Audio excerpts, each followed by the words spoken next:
Hi, and welcome to another video. In today's lesson, we're going to go through more in depth of the connection objects to the MySQL database. So what we're going to do is come back to the worksheet we were using before, and we're just going to run through the import statements. In my case, I'm using environment variables, but you don't need these in your case.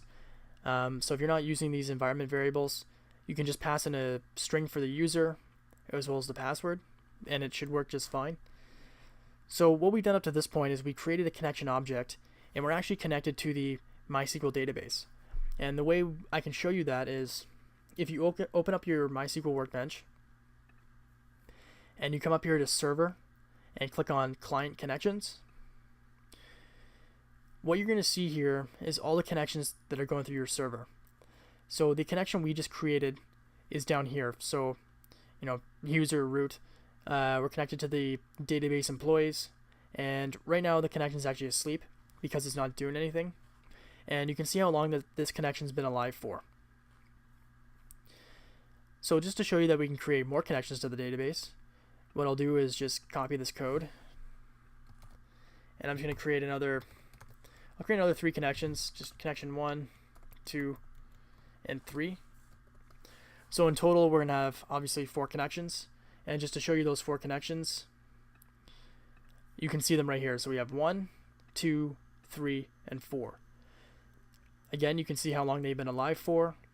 They're all sleeping because they're not doing anything, and they're all connected to the employee's database. Now for our purposes, this is just to get a good understanding of how to connect to it and what it looks like from the back end. But for instance, in web development, or if you're developing apps, having an understanding of how connections work is actually quite important. Sometimes connecting to a database can be quite an expensive procedure. It can cost a lot of memory. So it's good to understand connection pooling and other database concepts. But for our purposes, it's not such a big deal because we're just doing some simple analytics. But it is important to understand how you're connecting to the database and what that looks like from the back end through the workbench. So the other thing you can do with connections is you can close them. So we've created these connections. We're connected to the database, but you can also close these connections so that they no longer, so you can no longer connect to the database with them. So what you can do is just go connection 1, and you can call the .close method, and we'll just do that for the other ones as well.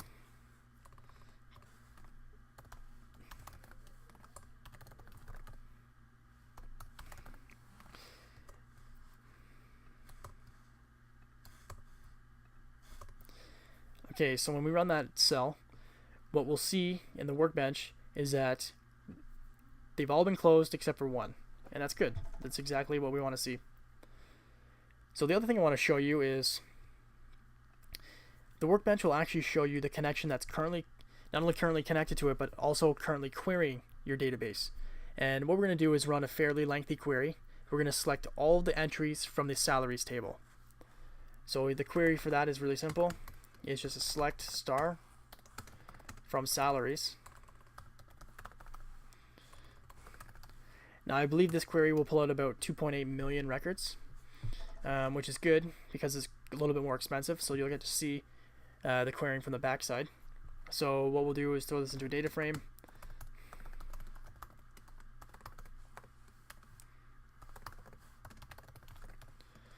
So when we run that, we're going to come over to the workbench, click on your query.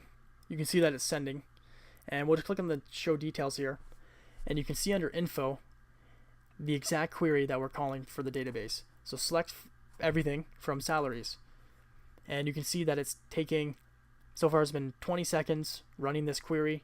You can see that the connection is a query now rather than being asleep, and we're querying the employee's database. So we'll let that finish up, and we'll just come back to the Jupyter notebook. You can see it's not finished yet.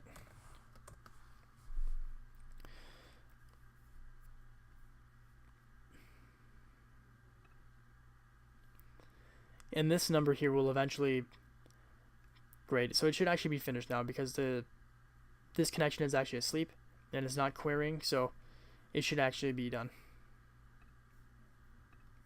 And great, you can see just that.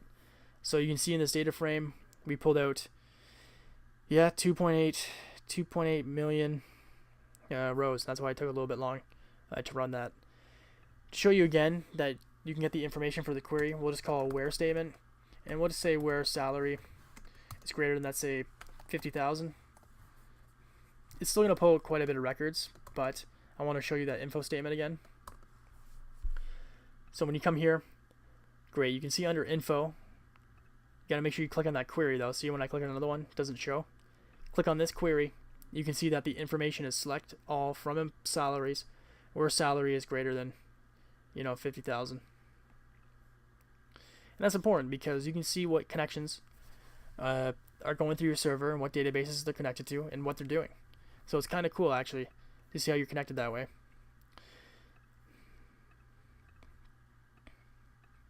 Should be finished, and yeah, there you go. The last thing I'll show you is I'll run this query again. Oops.